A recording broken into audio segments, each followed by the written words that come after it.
প্রথম টি-টোয়েন্টি ম্যাচে বাংলাদেশের একাদশ কেমন হতে যাচ্ছে? আব্দুল গফফার সাকলাইন এবং রিপন মন্ডল তারা দুজনেই কি প্রথম টি-টোয়েন্টি ম্যাচে খেলবেন? ক্যাপ্টেন লিটন কুমার দাস সংবাদ সম্মেলনে এসে কিছুটা এমন ইঙ্গিত দিলেন যে তারা দুজনেই হয়তো প্রথম টি-টোয়েন্টি একাদশে খেলতে পারেন।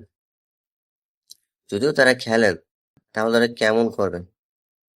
তাদের কাছ থেকে অবশ্যই আশা থাকবে যেন তারা দুজনেই ভালো এবং সেরাটা খেলতে পারেন, দলকে জেতাতে পারেন, দলের জন্য খেলতে পারেন। এদিকে ওপেনিংয়ে সাইফ হাসান এবং তানজিদ তামিমই খেলছেন, তবে পারভেজ হোসেন ইমন তিনি একজন প্রপার ওপেনিং ব্যাটসম্যান হয়েও তাকে মিডল অর্ডারে খেলানো হচ্ছে। পারভেজ হোসেন ইমনের কেরিয়ারে একটি শতক রয়েছে এবং বেশ কয়েকটি 50 রয়েছে। এই সবগুলোই তার ওপেনিংয়ে ব্যাটিং করার। তবে তাহলে তাকে কেন মিডল অর্ডারে খেলানো হচ্ছে? একজন ওপেনার ব্যাটসম্যানকে হঠাৎ করেই মিডল অর্ডারে কেন নামিয়ে আনা হচ্ছে? তৌহিদ হৃদয় তিনি কি আদৌ টি-টোয়েন্টি কোনো ব্যাটসম্যান? ওয়ানডে ম্যাচেও তার পারফরম্যান্স ততটা ভালো হয়নি। ওয়ানডে ম্যাচেও তিনি ব্যাটে বলে বা বলে এবং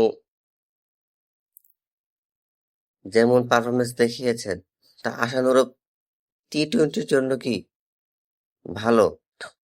ওয়ানডের এই পারফরম্যান্স দেখে ওয়ানডের একজন ব্যাটসম্যানকে কি টি-টোয়েন্টিতে সুযোগ দেওয়া যায়? এটা অবশ্য বাংলাদেশই হতে পারে। ওয়ানডেতে তিনি টেস্টের মতো ব্যাটিং করেও টি-টোয়েন্টি দলে সুযোগ পাচ্ছেন। আমার মতে তৌহিদ হৃদয়কে টি-টোয়েন্টিতে নয়, বরং তাকে টেস্ট দলে সুযোগ দেওয়া উচিত।